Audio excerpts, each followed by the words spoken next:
नमस्कार, news nation digital के हमारे इस खास एपिसोड में आपका स्वागत है। मैं हूं सुमित कुमार दुबे।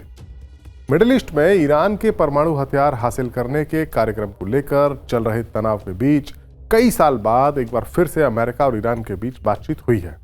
ये बातचीत खाड़ी के ही एक तीसरे मुल्क ओमान में हुई है। अमेरिका चाहता है कि जल्दी से जल्दी ईरान अपने परमाणु कार्यक्रम को छोड़ दे, जबकि ईरान कह रहा है कि कोई भी फैसला इतनी जल्दबाजी में नहीं होगा, बातचीत एक बार फिर से होगी। लेकिन इसी बीच अमेरिका की ओर से धमकी आई है और कहा गया है कि ईरान में घुसकर हमला किया जाएगा। ये धमकी ट्रंप के रक्षा मंत्री ने दी है। वहीं ट्रंप ने भी धमकाने वाले लहजे में ही कई सारे बयान इससे पहले दिए हैं। हमारे इस वीडियो में इस पूरे डेवलपमेंट पर बात तो करेंगे ही, साथ ही आपको ये भी बताएंगे कि अगर बातचीत से बात नहीं बनी तो ईरान पर हमला करने के लिए अमेरिका ने कितनी फौजी तैयारी की है। लेकिन पहले बात करते हैं उस बातचीत की जो सालों बाद ईरान और अमेरिका के बीच हुई। अमेरिका और ईरान के बीच हुई इस हाई लेवल की बातचीत को अमेरिकी प्रेसिडेंट डोनाल्ड ट्रंप के ऑफिस यानी व्हाइट हाउस ने न्यूक्लियर डील की समाधान की दिशा में एक कदम और आगे की ओर बताया है। इस बातचीत में प्रेसिडेंट ट्रंप की तरफ से उनके स्पेशल डिप्लोमेट स्टीव विटकॉफ और ईरान के विदेश मंत्री अब्बास अरागची शामिल हुए थे। ट्रंप के दूत ने इस बातचीत को पॉजिटिव और रचनात्मक बताया है। अमेरिका ने न्यूक्लियर डील पर बातचीत के लिए स्पेस मुहैया कराने के लिए ओमान का भी शुक्रिया अदा किया है।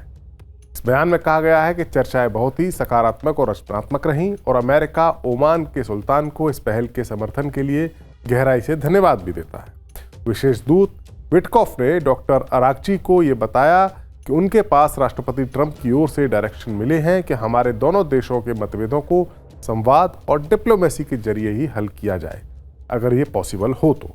ईरान के विदेश मंत्री अब्बास अरागची ने, जिन्होंने ट्रंप के विशेष दूत स्टीव विटकॉफ के साथ मुलाकात की, बातचीत की, उन्होंने ईरान के सरकारी टीवी को बताया कि मुझे लगता है कि हम वार्ता का आधार तय करने के बेहद करीब हैं और अगर हम अगले सप्ताह इस आधार को निर्धारित कर सकते हैं तो हम लंबे सफर में बहुत आगे बढ़ चुके होंगे। इन बयानों से साफ है कि दोनों ही मुल्क तनाव के आगे बढ़ने से पहले ही डिप्लोमेसी यानी बातचीत को एक मौका देना चाहते हैं।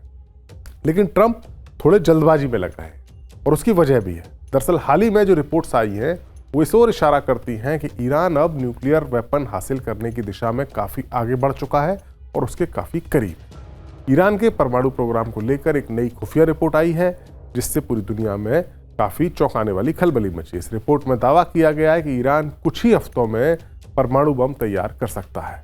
ये दावा अमेरिका की एक रिसर्च संस्था institute for science and international security यानी ISIS में किया गया है। ईरान हमेशा ये दावा करता रहा है कि उसका जो न्यूक्लियर प्रोग्राम है पूरी तरह से शांतिपूर्ण है, लेकिन इस रिपोर्ट में दूसरी कहानी बताई गई। इस रिपोर्ट में जो बताया गया उसके मुताबिक फरवरी 2024 से लेकर अब तक ईरान की परमाणु ताकत में काफी ज्यादा इजाफा हुआ है और अब महज कुछ ही हफ्तों में ईरान न्यूक्लियर वेपन बना सकता है। इससे पहले भी कई सारी रिपोर्ट्स ऐसी आई थी जिनमें बताया गया था कि ईरान ने कितना वेपन ग्रेड यूरेनियम इनरिच कर लिया है। हमने पिछले वीडियोस में भी आपको बताया था कि ईरान एक न्यूक्लियर वेपन बनाने के लिए, एक बम बनाने के लिए यूरेनियम को 90% तक शुद्ध करना जरूरी है और ईरान 60% तक उसे शुद्ध कर चुका है और 90% का स्तर हासिल करना कोई ज़्यादा मुश्किल काम नहीं है और ईरान के पास इतनी मात्रा में यूरेनियम है कि वो 6 न्यूक्लियर बम बना सकता है। ऐसी रिपोर्ट्स आई थी। हमने भी अपने कई वीडियोज़ में इस बात को आपके सामने रखा था। यही वजह है कि अमेरिका और इजराइल दोनों ही जल्दबाजी में है, जबकि ईरान इस बार अमेरिका और खासतौर से ट्रंप पर भरोसा करने में सतर्कता बरत रहा है। वजह क्या है? वजह यह है कि ईरान ने 2015 में भी अमेरिका के साथ एक समझौता किया था। ऐसी ही न्यूक्लियर डील की थी और उस वक्त राष्ट्रपति थे बराक ओबामा। ये बातचीत 2 साल तक चली थी, जिसके बाद ये डील हुई थी और इस समझौते में अमेरिका और ईरान ही शामिल नहीं थे, बल्कि रशिया, चाइना, ब्रिटेन, फ्रांस और जर्मनी शामिल थे, यानी दुनिया की सबसे पावरफुल लोगों के साथ ये समझौता हुआ था।